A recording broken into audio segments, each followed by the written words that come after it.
Stella has become the chicken's guard dog.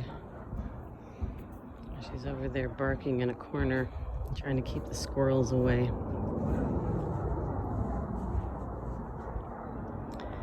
She's our official chicken herder. She makes sure the crows and squirrels stay away from the chicken food. And she brings the chickens up to me when she sees me outside. Very slowly, very nicely, doesn't stress them.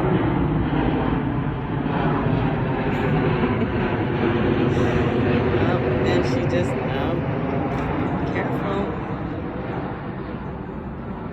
She just does a little bit at a time. Good job, Stella. Good job. Did you get that squirrel? Did you get that squirrel? Good job.